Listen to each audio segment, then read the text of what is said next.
छत्रपती शिवाजी महाराज आमचे सर्वांचे आराध्य दैवत आहे। आज दहीहंडीमध्ये गोविंदा पथकाने अफजल खानाच्या वधाचा देखावा केला आहे। छत्रपती शिवरायांचा पुतळा जो त्या ठिकाणी खाली आला ही दुःखद अशी घटना आहे। मात्र त्यावर राजकारण सुरू ते अधिक वेदनादायक आहे।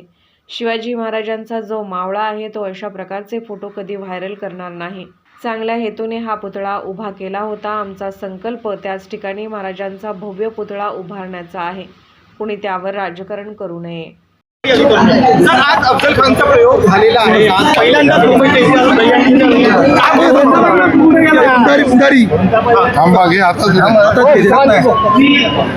छत्रपती शिवाजी महाराज आमच्या सर्वांचं आराध्य दैवत आहे।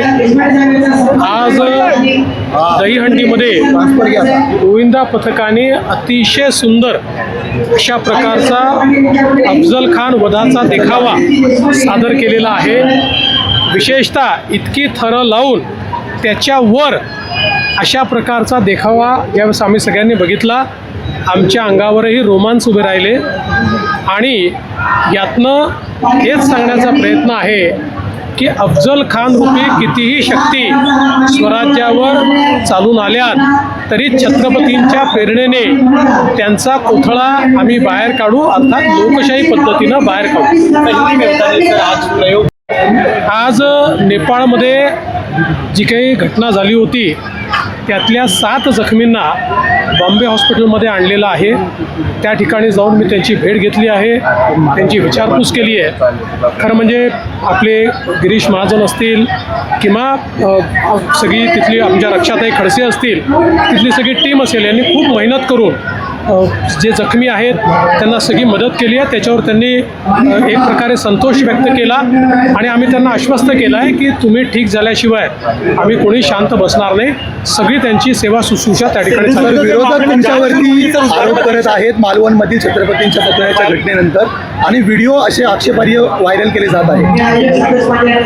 छत्रपती शिवरायांचा जो पुतळा त्या ठिकाणी खाली आला ही आपल्या सगळ्यांकरताच अत्यंत दुःखद अशा प्रकारची घटना आहे आणि निश्चितपणे सगळ्यांच्या मनाला वेदना झाल्या। मात्र त्याच्यावर जे राजकारण चाललेलं आहे ते अधिक वेदनादायी आहे। जो खरा छत्रपती शिवरायांचा मावळा आहे तो अशा प्रकारचे फोटो कधीच व्हायरल करणार नाही, ते करणं अतिशय चुकीचं आहे। आपल्याला कल्पना आहे की महाराष्ट्र सरकारने हा पुतळा तयार केला नव्हता, नेव्हीने चांगल्या हेतूनं हा पुतळा त्या ठिकाणी तयार केला होता। मात्र त्यांनी ज्यांना काम दिलं त्यांना कदाचित इतक्या सोसाट्याचे वारे त्या ठिकाणी असतात याचं योग्य आकलन करता आलं नाही। त्या हिशोबाने त्याचं डिझाईन कदाचित त्यांना करता आलं नाही किंवा अशा ठिकाणी आपण ज्यावेळेस पुतळा लावतो तर त्यातलं जे लोखंड असतं ते समुद्राच्या वाऱ्याने लवकर गंजतं। या सगळ्या गोष्टीचा त्यांनी नीट आकलन केलं होतं की नाही हा आता प्रश्न आहे। या संदर्भात सगळी चौकशी चाललेली आहे। आमचा संकल्प आहे त्याच ठिकाणी छत्रपती शिवरायांचा एक अतिशय भव्य आणि अखंड उभा राहील अशा प्रकारचा पुतळा आम्हाला तयार करायचा आहे। आम्ही नेव्हीच्या मदतीने त्या ठिकाणी तसा पुतळा पुन्हा लावू। कोणीही यावर राजकारण करू नये अशी आमची अपेक्षा आहे। यावर राजकारण करणं हे अक्षरशः मला असं वाटतं खुजेपणा आहे।